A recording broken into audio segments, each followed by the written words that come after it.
আমাদের যে চুক্তিটা হয়েছে আমেরিকার সঙ্গে এআরটি, আপনার যে চুক্তিটা হয়েছে, আপনার সামরিক চুক্তি হয়েছে যেটা সৌদি আরব সহ 11টা দেশে, এই সমস্ত চুক্তিগুলি কিন্তু পার্লামেন্টের আলোচনা হওয়া দরকার। কিন্তু এই সরকারের একটা টেন্ডেন্সি লক্ষ্য করা যাচ্ছে যে তারা সব কিছু কিন্তু গোপনে করার চেষ্টা করে এবং আমরা পাবলিকরা সেটা জানতে পারি না। যদিও একটা গণতান্ত্রিক দেশে বাস করলে আমাদের নাগরিকদের অধিকার যে আমাদের সরকার কী কাজ করছে, সেই কাজটা জনগণের স্বার্থের জন্য হচ্ছে না বিরুদ্ধে হচ্ছে, এই জায়গাটাতে আমি খটকা দেখতে পাচ্ছি। আমরা ব্যক্তিগত জীবনেও দেখি যে যে বেশি দুর্বল হয় তার উপরই লোকে সে অ্যাডভান্টেজটা নেওয়ার চেষ্টা করে। বাংলাদেশের ক্ষেত্রে যেটা হয়েছে বিশেষ করে এখন, এবং এটা আমাদের যে কিনোট স্পিকার উনি বলেছেন যে যে পরিবর্তন, বৈশ্বিক পরিবর্তন এবং যা প্রেক্ষিত বাংলাদেশে, সেখানে বাংলাদেশ এখন একটা অত্যন্ত সংকটময় মুহূর্তে দাঁড়িয়ে আছে। বাংলাদেশের যে আপনার আধিপত্যবাদ জিনিসটা কি, আজকালকার যুগে আপনার মধ্যযুগে যখন একটা রাষ্ট্র আর একটা রাষ্ট্রকে দখল করতে চাইতো তখন তারা সামরিক শক্তি দিয়ে দেশটাকে দখল করে নিত, একদম মানে ফিজিক্যালি দখল করত। কিন্তু এখন একটা দেশ আর এক দেশটাকে দখল করে সেই দেশটার যে সমস্ত প্রতিষ্ঠান আছে সেগুলির উপরে দখলদারি করা এবং সেই দেশের জনসাধারণের যে সাইকিক বা তাদের যে মনোমানসিকতা সেটার উপরে আধিপত্য স্থাপন করা, ওইটা কিন্তু সাংঘাতিক গুরুত্বপূর্ণ। যেটা সাধারণত করা হয় আপনার কালচার বা সাংস্কৃতিক আগ্রাসনের দ্বারা। যেরকম ব্রিটিশ যুগে যারা আপনার এলিট শ্রেণী ছিল তারা কিন্তু ব্রিটিশদেরকে ভীষণভাবে নকল করত। ওই রকম বাঁকা উচ্চারণে ইংরেজি বলতেন, ওই রকম কাপড় চোপড় পরতেন, ওই রকম পাইপ খেতেন, নিজেদেরকে ব্রিটিশ মনে করত, ইন্ডিয়ান মনে করতো না। অশীষ কান্তি একটা বই লিখেছিলেন খুব চমৎকার, সেটার নাম হলো মোস্ট ইন্টিমেট এনিমি, মানে আমার শত্রু কিন্তু আমি তাকে ধারণ করেছি আমার মননে, আমার মস্তিষ্কে। এটাই হলো সবচেয়ে বড় আধিপত্যবাদ। এবং আপনি যখন সেটা করতে পারেন তখন আপনি অতি সহজে সেই রাষ্ট্রের যে সম্পদ, খনিজ বলেন, মাটির নিচে বা উপরে, ওই রাষ্ট্রের প্রতিষ্ঠান সেগুলিকে দখল করেন। মানে ওই প্রতিষ্ঠানের লোকজন আপনার হয়ে কাজ করে, মানে অন্য দেশের হয়ে কাজ করে, নিজের দেশের জন্য করে না। মানে একটা সমাজের মধ্যে ইনফিল্ট্রেশন হয়, যেটা চাণক্য নীতিতে পরিষ্কারভাবে লেখা আছে। চাণক্য নীতিতে পরিষ্কারভাবে বলা হয়েছে যে আর একটা দেশকে, বিশেষ করে চাণক্য নীতি কিন্তু এ কথাটা বলেছে যে তোমার যে প্রতিবেশী সে কিন্তু তোমার বন্ধু নয়, তাকে সবসময় অস্থিতিশীল রাখবে যাতে তোমার জাতীয় স্বার্থ উদ্ধার হয়। এবং অস্থিতিশীল রাখার হলো সবচাইতে বড় উপায় হলো সেই সমাজটাকে অস্থিতিশীল করে দেওয়া, সেই সমাজের মধ্যে বিভাজন তৈরি করা। যেমন আপনার বাংলাদেশ হওয়ার সঙ্গে সঙ্গে আমরা দেখেছি স্বাধীনতা বিরোধী, স্বাধীনতার পক্ষ। একটা দেশের যুদ্ধ হয়ে গেছে, ভিয়েতনামেও যুদ্ধ হয়েছে। ভিয়েতনাম আপনার আমাদের চেয়ে অনেক বেশি দীর্ঘস্থায়ী যুদ্ধ করেছে, কিন্তু সেখানে কিন্তু ওই স্বাধীনতার বিরুদ্ধে পক্ষে কিছু নাই। যে যা কিছু সমস্যা হয়েছে উইদিন এ শর্ট টাইম তাদের বিভিন্ন প্রোগ্রামের সূত্রেতে জাতিকে ঐক্যবদ্ধ করেছে। কিন্তু আমাদের সমাজে এখন পর্যন্ত সেই বিভাজন চলছে এবং এই বিভাজনটা আপনার এমন একটা পর্যায়ে গেছে যে আমাদের দেশের মধ্যে বিভিন্ন রাজনৈতিক দলের সমর্থকরা একে অন্যের মুখোমুখি দাঁড়িয়ে গেছে। এবং এই অবস্থা যখন হয় যে একটা দেশের ভিতরে সেই দেশের প্রতিষ্ঠানগুলি, ধরেন বাংলাদেশের আর্মির কথা যদি আমি বলি, এখানে আপনি চিন্তা করেন এখানকার 5 জন সিটিং জেনারেল পালিয়ে গেছেন অন্য দেশে। মানে আমাদের সিকিউরিটি রিলেটেড ইনফরমেশন, আমাদের যে সমস্ত আপনার সামরিক যে সমস্ত ওরিয়েন্টেশন, সব কিছু নিয়ে কিন্তু তারা আরেক দেশে চলে গেছে। মানে ইনফিল্ট্রেশনটা কত গভীর সেটা আমি বলছি। এবং এই রকম সমাজেই আপনার আধিপত্যবাদ প্রকটভাবে দেখা দেয়। এই ডিভিশনকে দূর করার জন্যই আপনার জুলাইয়ের অভ্যুত্থান হয়েছিল। কারণ আমাদের রাষ্ট্র এমন একটা পর্যায়ে পৌঁছে গেছিল যে আমরা সমাজের বিভাজনের ভিতরে একে অন্যের মুখোমুখি দাঁড়িয়ে গেছিলাম। মানে একদল আরেকজনকে নিশ্চিহ্ন করার জন্য প্রতিজ্ঞাবদ্ধ ছিল। মানে দুটা মেজর পার্টি এবং তাদের ফলোয়ার, এবং এটা সিভিল সোসাইটির মধ্যে ডিভিশন ছিল, সাংস্কৃতিক কর্মীদের মধ্যে ছিল, শিক্ষকদের মধ্যে ছিল, ছাত্রদের মধ্যে ছিল। আমরা এক জাতি, এক বাংলাদেশের মতো এত হোমোজেনিয়াস কান্ট্রি পৃথিবীতে নাই। এক ভাষা, বেশিরভাগ লোকই একই ধর্ম অবলম্বী।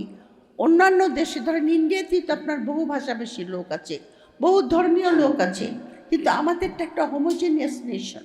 এই হোমোজেনিয়াস নেশনটাকে এমনভাবে বিভাজিত করা হয়েছে যে আমরা একে অন্যের মুখোমুখি দাঁড়িয়ে আছি এবং অন্য একটা রাষ্ট্রের হয়ে আমরা কাজ করছি নিজের দেশের বিরুদ্ধে গিয়ে, যাতে আমরা সেই রাষ্ট্রের আধিপত্যটা এখানে আমরা এস্টাবলিশ করতে পারি। এখন জুলাইয়ের রেভলিউশনটা যে হয়েছিল সেটা হয়েছিল আপনার, সেটার মধ্যে কিন্তু আধিপত্যবাদের বিরুদ্ধে ছিলেন তারা, আমরা সবাই সেটার বিরুদ্ধে ছিলাম। আমরা এটারও বিরুদ্ধে ছিলাম যে রাষ্ট্রকে পুনর্গঠন করতে হবে, রাষ্ট্রকে সংস্কার করতে হবে, জাতি গঠন করতে হবে। এবং এর জন্য আমাদের ইন্টারিম গভর্নমেন্ট কতগুলি রূপরেখা দিয়ে গেছে। কিন্তু আমরা দেখলাম, অত্যন্ত দুঃখের সঙ্গে দেখলাম যে আপনার জুলাই রেভলিউশন হওয়ার পরে মেজরিটি ভোট নিয়ে যে সরকারটা এসেছেন তাদের মধ্যে আমি জুলাইকে ধারণা করার মধ্যে তাদের মধ্যে কিছু দ্বিধাদ্বন্দ্ব আছে বলে আমার কাছে প্রতীয়মান হয়। কারণ তারা গণভোটকে অস্বীকার করেছে। এখন গণভোট বলেছে যে আমরা নির্বাচনের জন্য গণভোটটাকে মেনে নিয়েছি, তো এটা তো জাতির সঙ্গে একটা প্রতারণা। 70% লোক যখন বলে একটার পক্ষে ভোট দেয়, তখন আপনি আইনের জটিলতা দেখিয়ে এটাকে অমান্য করতে পারেন না। আপনি যদি গণতন্ত্রের কথা বলেন, আপনাকে বলতে হবে যে জনগণের রায়কে আমরা মেনে নেব। এটা তারা করেনি, এটা অত্যন্ত দুঃখজনক। এবং এর ফলে যেটা হয়েছে, জুলাইতে যে আমরা ঐক্যবদ্ধ দেখেছিলাম সেখানকার মধ্যে ফাটল দেখা দিয়েছে। এবং অত্যন্ত দুঃখের বিষয় দেখতে হয় যে পার্লামেন্টে বসে যেটা মিলি বলে গেল, আপনার কোনো রকম কনস্ট্রাকটিভ আলোচনা হয় না, একজন একজনকে ব্যক্তিগত আক্রমণ করে। অনেক ইস্যু আছে আপনার, যেরকম ধরেন আমাদের যে চুক্তিটা হয়েছে আমেরিকার সঙ্গে ART, আপনার যে চুক্তিটা হয়েছে, আপনার সামরিক চুক্তি হয়েছে যেটা সৌদি আরব সহ 11টা দেশে, এই সমস্ত চুক্তিগুলি কিন্তু পার্লামেন্টের আলোচনা হওয়া দরকার। কিন্তু এই সরকারের একটা টেন্ডেন্সি লক্ষ্য করা যাচ্ছে যে তারা সব কিছু কিন্তু গোপনে করার চেষ্টা করে এবং আমরা পাবলিকরা সেটা জানতে পারি না। যদিও একটা গণতান্ত্রিক দেশে বাস করলে আমাদের নাগরিকদের অধিকার যে আমাদের সরকার কী কাজ করছে, সেই কাজটা জনগণের স্বার্থের জন্য হচ্ছে না বিরুদ্ধে হচ্ছে, এই জায়গাটাতে আমি খটকা দেখতে পাচ্ছি। আর একটা ব্যাপারে খটকা দেখতে পাচ্ছি, সেটা হলো বিচারের ব্যবস্থা। একটা রাষ্ট্রে যখন আপনার এতগুলি গণহত্যা হয়, আয়নাঘর হয়, গুম হয়, ফোর্স ডিসঅ্যাপিয়ারেন্স হয়, আপনার সেখানে যদি আপনি বিচার না করেন, তাহলে সমাজের যে নৈতিকতা বা আপনাকে যেটা আমরা বলি মরাল অর্ডার, সেটা ভেঙে পড়ে। এবং আরও মনে করে যে যারা এই বিচারটা করছে না, তারা হয়তো ভবিষ্যতে এই কাজটাই আবার করবে। সুতরাং এখানে একটা অত্যন্ত ধীর গতি লক্ষ্য করা যাচ্ছে। অন্যান্য সংস্কারের ব্যাপারে, যেমন বাংলাদেশের আর্মির সংস্কার হওয়া প্রয়োজন, সেই সংস্কারের সেরকম কোনো লক্ষণ আমরা দেখতে পাচ্ছি না। যেরকম ব্রিগেডিয়ার হাসান নাসের বলে গেলেন যে ব্রিগেডিয়ার হত্যার বিচার চাওয়াতে অনেক আপনার মিলিটারি অফিসার আপনার চাকরি হারিয়েছে, তাদেরকে মিলিটারি আপনার কোর্ট মার্শাল করে তাদেরকে বিচার করেছে। কিন্তু ইন্ডিয়ার মতো যদি ওখানে একটা আর্ম ফোর্সেস ট্রাইব্যুনাল, যেটা 2007-এ ইন্ডিয়ানরা আপনার আইন করেছে, তাতে সেই সমস্ত অ্যাগ্রিড অফিসাররা আপনার সুপ্রিম কোর্ট পর্যন্ত যেতে পারে। এছাড়া আপনার যে প্রতিরক্ষার ব্যাপার কথাটা বলা হয়েছে, যে আমাদের একটা শক্তিশালী প্রতিরক্ষা দরকার, আমি 100% স্বীকার করি। কিন্তু অবশ্য আর্মি এখন একটা একটা একটা একটা প্রোগ্রাম নিয়েছে, আর্ম ফোর্সেস গোল 2030। তাতে আপনার আর্মিকে আপনার যুগোপযোগী করে তোলা প্রয়োজন হবে। আমরা যখন ব্লু ইকোনমির কথা বলি, যেটা বাজেটে বারবার বলা হয়েছে, বঙ্গোপসাগর এখন যে কথাটা একজন বক্তা বলে গেছেন, 3টা পরশক্তির নজর এখানে পড়েছে, আমেরিকা, চীন এবং ইন্ডিয়া। এই বঙ্গোপসাগরকে আপনার কে প্রোটেক্ট করবে? আমাদের নেভির কি ক্ষমতা আছে? কয়েকটা পেট্রোল বোট ছাড়া সাপোর্ট শিপ পর্যন্ত নাই, ফ্রিগেট তো দূরের কথা। মিয়ানমার থেকে এখানে কন্টিনিউয়াসলি আমাদের জেলেদেরকে ধরে নিয়ে যায়, ওদিক থেকে ইন্ডিয়ান জেলেরা এসে আমাদের সমুদ্রের ভিতরে, আর ভিতরে যে সমস্ত আপনার খনিজ আছে তার প্রোটেকশনের কোনো ব্যবস্থা নাই।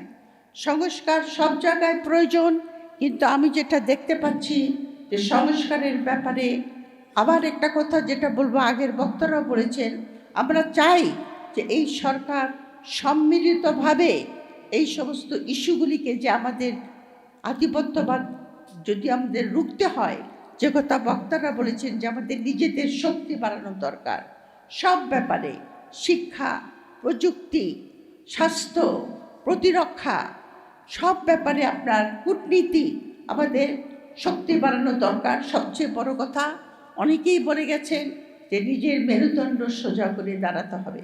ইরানের এক্সাম্পল আমরা দেখেছি।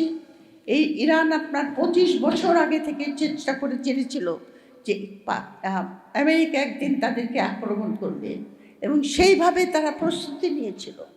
এবং নট অনলি তাদের আপনার এত উন্নত প্রযুক্তি এবং মিসাইল আছে, তারা এগুলিকে এমনভাবে সংরক্ষিত করেছে যে আমেরিকানরাও ঠিক বুঝতে পারে না যে কোথায় কোন জায়গায়, বিভিন্ন জায়গায়, এবং ওদের আরসিজি যেটা, সেই স্ট্রাকচারটা আপনার ডিসেন্ট্রালাইজ। এই সামরিক যে সমস্ত সরঞ্জাম, সেগুলিও কিন্তু তারা কেন্দ্রীভূতভাবে রাখেনি। আমি যেটা বলছি, তাদের মিলিটারি ডক্ট্রিন আপনার এতদিন আগে থেকে তারা ঠিক করে রেখেছিল, আমাদের সেরকম কোনো আমরা জিনিস দেখতে পাই না।